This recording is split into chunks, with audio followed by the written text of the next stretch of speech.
What's up, Cardfighters? Ryan here from Vanguard Central, bringing you guys an awesome Alfred Legion deck profile. It's actually going to be Alfred Stride from the new comic booster set, Vanguard and Deleter. So we got it about yesterday, and we managed to build the deck, and we want to show you guys, so let's go ahead and give it a shot. Running with our grade 3s, we got 4 copies of Light Source Seeker Alfred Exiv. So Alfred is our main boss for the deck. He is the Legion, and it's great because you can Legion with Blaster Blade Seeker or Blaster Blade. So you can have a nice, 8 copies of mates if you want to. So like, Narukami, no thanks, man. I have so many mates to worry about. So we get free crits with this guy if you have the full field, and I think that's great because, later in the game, you're going to be having field with some nice superior calls, and also with Gabblade and yada yada. And he's basically our boss that we're always going to have on Vanguard Circle thanks to our other grade 3. And also his counterblast 2 actually comes in handy sometimes, if you guys don't already know, because we do run Seeker triggers, unlike most decks who don't, which is weird. Why wouldn't you? And we got next 4 copies of King's Adjutant Knight Galahalt. Galahalt is an amazing card in this deck just because it synergizes super well with Alfred. The fact that you can counterblast 2 when he's placed on Vanguard to get any Alfred, which would be obviously Exiv in this deck. You can ride at a stand and also call himself from the soul, and you get not only a free attacker, but you get your guaranteed Alfred to set up for the plays of the deck, which is really great. Moving on to our grade 2s, we are running 4 copies of Boku no Bunshin, Blaster Blade. And so Blaster Blade, we're running 4 of them because he's awesome, and the fact that you can, use him as your mate. And I think what's great is that when you do Legion with Alfred, his first ability when he's placed on Vanguard to counterblast 2 and pop any rearguard is active. So you can go ahead and pop anything on the field so as long as you can pay the cost. And I think that's great because you can pop like pesky rearguards, grade 1s, or anything that you need to get rid of that doesn't have resist. And next we got 4 copies of Swordsman of Light Ominous, the early Blaster Blade before he got the Blaster Blade. And so he's a great card in this deck, the fact that you can attack with pressure since he does get +2 if you have an Alfred Vanguard, which you always will because of Galahalt. So thanks to him, or Galahalt. And his second ability is a lot of pressure, the fact that you can, for 1 counterblast if he hits and you have Alfred Vanguard, you can search for any Blaster Blade.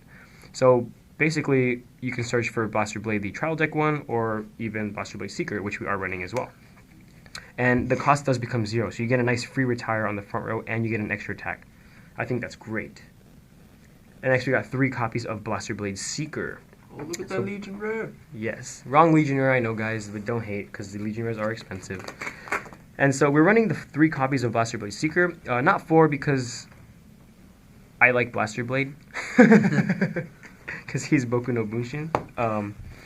And so he gets a nice counterblast 1 on retire. And I think that's really cheap cost, especially in this deck, since you're always going to be sitting on Seeker Alfred. So you get a nice column, you get to anti-rush them, and etc.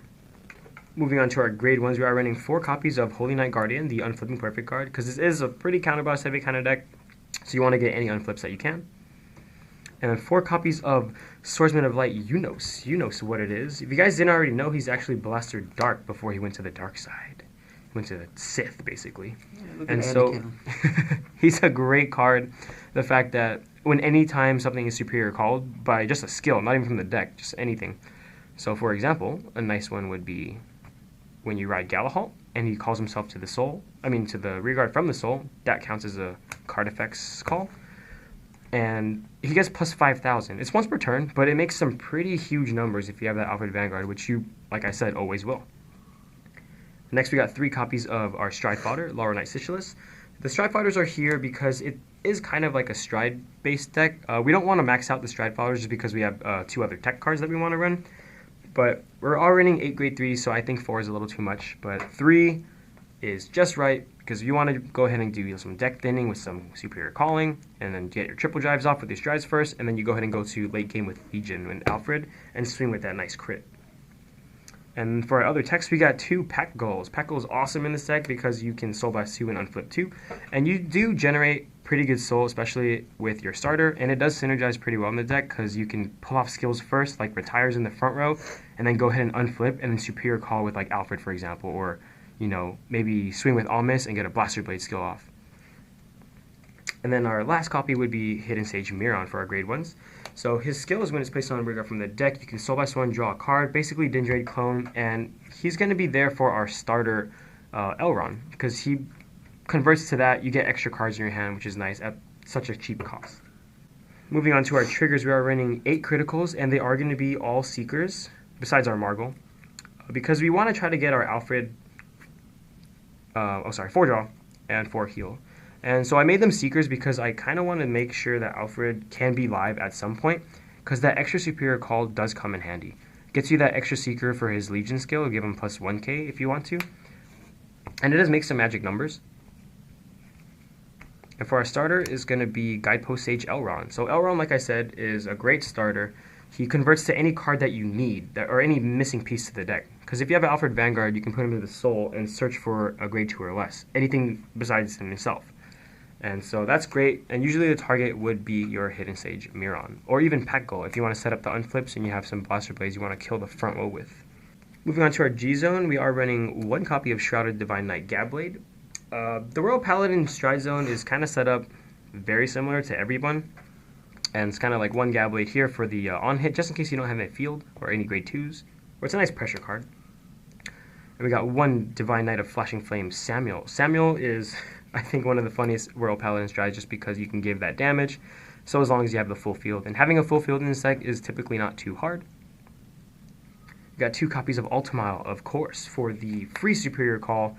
And you get a Blaster Blade, you can get any grade 2 that you want, and give him like super good numbers. He can be your first ride also, which is really nice, because you can make nice solid 21 since you do have a grade 2 11k attacker, and you also have the, Galahalt in the front row that you superior called. We're running 2 Saint Blows for that crit finisher. You can never go wrong with Saint Blow. Then we have 2 copies of the new dude, Big Chin Dragon. Just kidding. Transmigratory Dragon, Holy Squire Dragon. And so he is the new Alfred Stride that we got in the new set. If you guys don't know his skill, it's really helpful against Link Joker matchups and also just for power plays, because you get to unlock all your rear guards and he basically becomes a Saint Blow, but instead of getting a crit, you do get plus 2k to every rear guard that you have. So you get some nice power plays. You can make solid 23s, 24s on each side, and then you also have a huge Vanguard swinging for 41 unboosted. So that's awesome. Thanks for watching, guys. That was our Alfred Legion / Stride deck profile. If you guys want to see what else is in the set, please check the link down below for the unboxing. You can see what cards are in the set. Think about it if you guys want to buy it. So let us know what you guys think below in the comments. Like us, and like I just said, comment below if you guys have any questions. The likes really help, and subscribe if you guys want to see some more. Vanguard Central, out.